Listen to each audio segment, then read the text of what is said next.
오늘은 지난 시간에 배웠던 본 오펜하이머 어프록시메이션에 대해서 좀 자세히 알아보도록 하겠습니다. 오른쪽 그림은 X2라는 분자의 포텐셜 에너지 서피스를 나타내고 있습니다. 분자의 오비탈 에너지 준위는 분자의 결합 길이에 따라서 달라진다고 배웠습니다.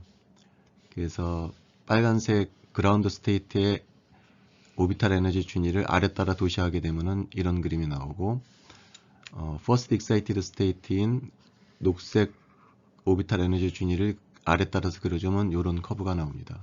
그래서 만약에 분자가 파란색 스테이트에 있다고 가정을 했을 때 분자가 진동 운동을 하게 되면은 분자의 포텐셜 에너지 커브를 따라서 분자가 진동 운동을 하게 됩니다.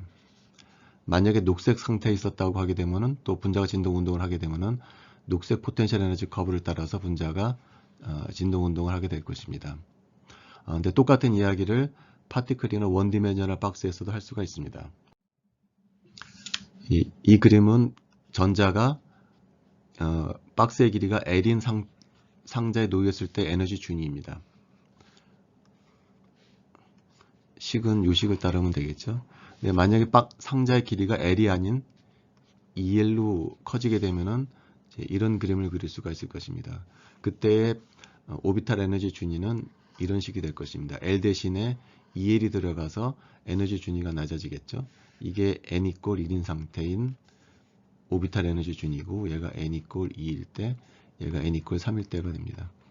따라서 우리도 분자에서 분자의 결합 길이가 늘어나면은 오비탈 에너지 준위가 줄어드는 것과 마찬가지로 파티클이나 박스에서도 박스의 길이가 L에서 EL로 점차적으로 바뀌게 되면은 오비탈 에너지 준위가 이런 식으로 나타나게 될 것입니다. 이게 그라운드 스테이트의 오비탈 에너지 준위고 이게 퍼스트 익사이티드 스테이트 에너지 준위가 될 것입니다. 그래서 분자와 마찬가지로 파티클이나 박스에서도 우리는 포텐셜 에너지 서피스를 그릴 수가 있습니다. 그럼 여기서 분자가 진동하는 것과 마찬가지로 이 박스의 길이가 L에서 EL로 진동 운동을 한다라고 했을 때 전자는 만약에 n 이퀄 1인 상태에 있었다고 하게 되면은 이 빨간색 커브를 따라서 움직이게 될 것입니다. 만약에 n 이퀄 2인 상태에 있었다고 가정을 하고 박스가 움직이게 되면은 전자 상태는 2인 녹색 커브에서 왔다 갔다 할 것입니다. 사실은 이게 안 그럴 수도 있다라는 것이 본 오펜하이머의 주장입니다. 자, 이것이 초기 상태입니다. 이 전자는 지금 길이가 L인 박스 안에 들어가 있고 초기 상태는 n 이퀄 1인 상태입니다. 여기서 상자를 L에서 EL로 천천히 늘려주게 됐을 때 이게 파이널 스테이트가 될 것입니다. 그러면 원래는 파동함수가 이런 모양을 하고 있다가 EL에 도달하게 되면 아마 이런 상태가 될 것이고 이것은 당연히 L인 꼴 1인 상태가 될 것입니다. 근데 질문은 이 상자를 천천히 움직이는 것이 아니고 L에서 EL로 가는데 매우 천천히 움직이는 것이 아니고 빠르게 움직이게 됐을 때도 이런 상태가 되겠냐는 것입니다. 그렇지가 않습니다. 빠르게 움직이게 되면은 파이널 스테이트의 상태는 이런 식이 됩니다. 천천히 움직일 때는 마지막 파동함수의 모양은 이런 모양이 될 것이지만 이 상자를 굉장히 빠르게 움직이게 되면은 이 전자가 그 상자의 움직임을 따라가지 못하기 때문에 파동함수는 0에서 L까지만 0 아닌 값을 갖고 L에서 EL까지는 0이 된다는 거죠. 파이널 스테이트가 다르다는 얘기입니다. 그러면 이 상태는 그러면 n 이퀄 1인 상태냐? 그건 아니겠죠. 이 상태에서 정의할 수 있는 파동함수는 이런 모양을 하든지 이런 모양을 하든지 이런 모양을 해야 될 텐데 이런 파동함수는 n 이퀄 1도 아니고 2도 아니고 3도 아니라는 겁니다. 그럼 도대체 이 상태는 어떤 상태냐? 이 상태는 첫 번째 파동함수, 두 번째 파동함수, 세 번째 파동함수 이런 함수들의 이제 선형 결합으로 표현된다는 거죠. 다시 말하면은 A2하고 A3가 0 아닌 값을 갖는다는 것입니다. 다시 말하면은 이 상태는 1인 상태에 있을 수도 있지만 두 번째 상태에 있을 수도 있고 세 번째 상태에도 있을 수가 있다는 것입니다.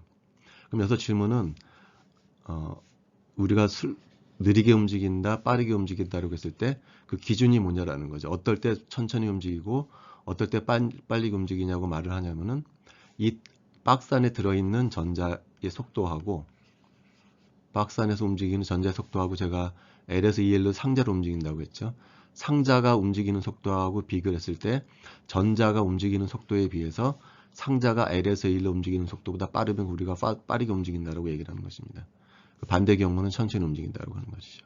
근데 그 상자를 천천히 움직이냐 빨리 움직이냐에 따라서 파이널 스테이트가 달라진다는 겁니다. 천천히 움직일 때는 얘가 n 이퀄 1인 상태였다 그러면 파이널 스테이트도 n 이퀄 1인 상태지만 빨리 움직였다고 했을 때는 n 이퀄 1인 상태에 있었다고 하더라도 두 번째 상태에 있을 확률도 0 아닌 값을 가질 수가 있고 세 번째 상태에 있을 확률도 0 아닌 값을 가질 수 있다는 겁니다.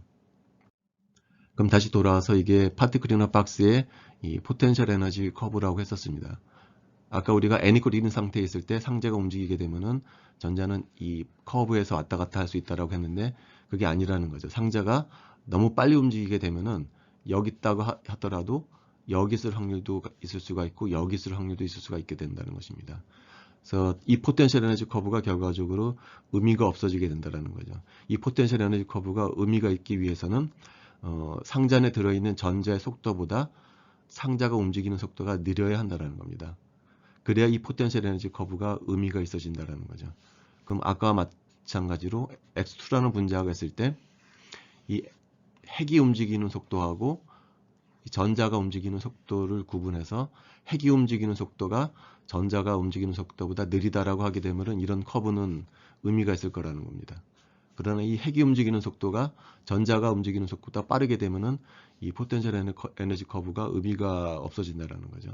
근데 다행스럽게도 이 핵은 전자보다 거의 2000배 이상 무겁기 때문에 핵이 전자보다 빨리 움직이지는 않다는 거죠. 대부분의 경우에는 핵이 전자보다 천천히 움직이고 있기 때문에 우리가 전자가 이 빨간색 커브 있을 때는 빨간색 커브에서만 움직이고 녹색 커브 있을 때는 녹색에서만 움직일 수 있다는 얘기를 한다는 것입니다. 이것이 본 오펜하이머 오프록시메이션의 주장입니다.